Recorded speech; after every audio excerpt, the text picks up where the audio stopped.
अस्सलाम वालेकुम, welcome to my kitchen. आज की रेसिपी है, हम बनाएंगे टैंग। टैंग बनाने के लिए हमें ये माल्टे चाहिए। हमने इस तरह के सस्ते वाले लेने हैं जो खट्टे हों, फिर वो टैंग अच्छा बनेगा। जो बड़े बड़े वाले नहीं लेने हो, क्योंकि उसमें वो मिठास होती है, वो फिर टैंग अच्छा नहीं बनेगा। हमने यही वाले लेने सस्ते से माल्टे। जो इनको दरमियान में से कट कर लगाते हैं।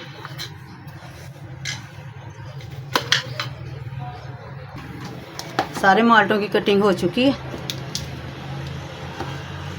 अगर आपके पास मशीन है तो ठीक है, नहीं है तो इस तरह भी एक प्लास्टिक मिल जाती हैं ये चीज़ें, हैंड से भी हो जाते हैं। मैं इसी से करूँगी। इस तरह दबा दबा के इनका जूस निकाल लेते हैं।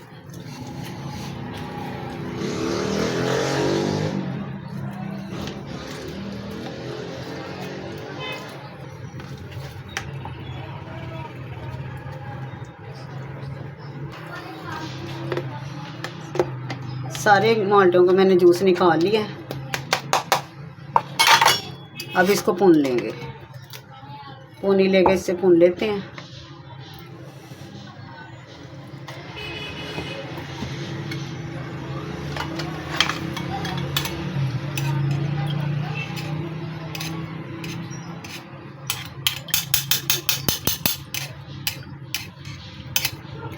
मैं तो सिर्फ तजर्बा ही करने लगी हूँ कि हर तरफ वीडियो फैली हुई है कि टैंक बनता है बहुत अच्छा, बहुत ही अच्छा टैंक बन जाता है, बाजार जैसा बन जाता है।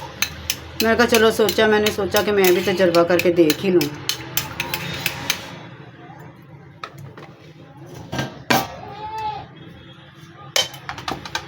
चीनी इतनी सी लेते हैं, इसमें इसको डाल देते हैं।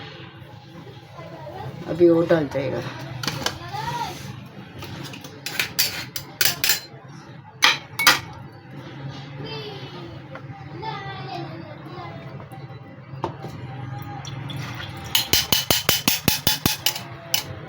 पोनी तो तकरीबन हर घर में ही होती है। अगर ना हो तो मलमल का कपड़ा भी ले सकते हैं।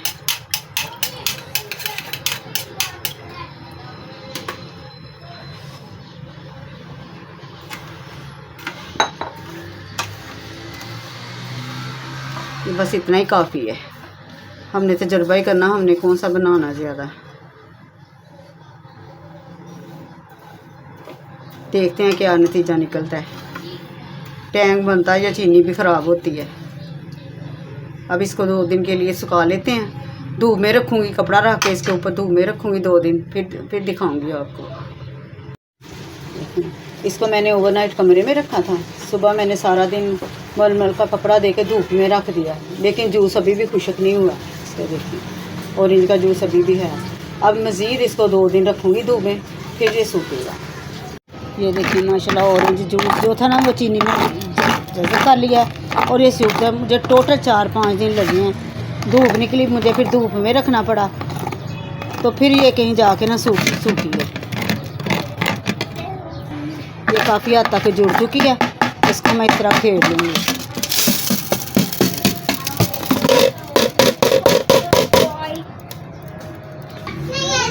ये देखिए माशाल्लाह, ये सूख चुकी है। अब इसको मैं कर लेती हूँ ग्राइंड, फिर देखते हैं। ये देखिए माशाल्लाह से ये ऑरेंज सूख चुके थे, चीनी सूख चुकी थी। मैंने इसको 5-6 दिन लगे इसको सुखाने में। मैंने इसको धूप में भी रखा, धूप चली गई, बादल आ गए, बहुत मसला बना इसको सुखाने के लिए। तो मैंने इसको, लेकिन फिर भी मैं कामयाब हो गई। अब इसको पानी में डाल के ट्राई करते हैं।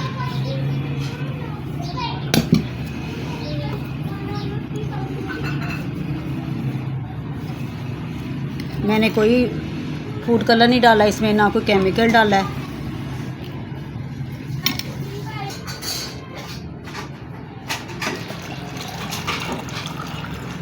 ये देखिए माशाल्लाह माशाल्लाह, वाकई बहुत ही प्यारा कलर आया। ये असली ऑरेंज जूस कलर है, ये ऑरेंज का कलर है। ये मैंने कोई फूड कलर नहीं इसमें शामिल किया, ना कोई मैंने केमिकल शामिल किया इसमें। ये देखिए माशाल्लाह, वाकई कलर तो बहुत ही प्यारा निकला इसका। और आप इसमें लेमन भी निचोड़ सकते हैं। बाज़ार वाला ग्लूकोज लेके वो भी डाल सकते हैं 1 चम्मच। लेकिन फिर भी मुझे ना तसल्ली नहीं हुई। वो जो इतनी बड़ी फैक्ट्रियाँ बनी, वो किस काम के लिए बनी हुई हैं? वो जो ऑरेंज जूस बनाते हैं वो वाकई कमाल का होता है। लेकिन ये देखें ना, इस तरह बनाया और 4-5 दिन लगे मुझे सुखाने में इसको, और इसकी इतनी हिफाजत करनी पड़ी मुझे कि क्या बताऊं, कि कहीं मक्खियाँ ना बैठ जाएं, धूप नहीं ख़त्म हो गई, उसको संभालो, इसको इधर रखो उधर रखो, रात को संभाल के रखना है। लेकिन फिर भी वो फ्लेवर, वो इसकी लुक नहीं आई, मुझे इसकी तसल्ली नहीं हुई बनाने से, तो लिहाजा मैं तो आइंदा इसकी ट्राई नहीं करूँगी। जिस काम में इतने झंझट वगैरह हो ना, उस काम की ट्राई नहीं करनी चाहिए। मैं इसको गूंद भर के देखती हूँ अभी। नहीं भाई, ये ऐसे ही है जैसे मैं चीनी पी रही हूँ। उन्होंने पता नहीं कौन कौन से फ्लेवर डाले होते हैं और वो इतना जायकेदार होता है, उसे पीने से तस्कीन मिल जाती है। बहरहाल मैं तो इसकी ट्राई नहीं करूँगी। मेरी वीडियो अगर आपको पसंद आए लाइक और शेयर कीजिए और कमेंट में मुझे बताइएगा ज़रूर कि मेरी ये वीडियो आपको कैसी लगी। अल्लाह हाफिज़।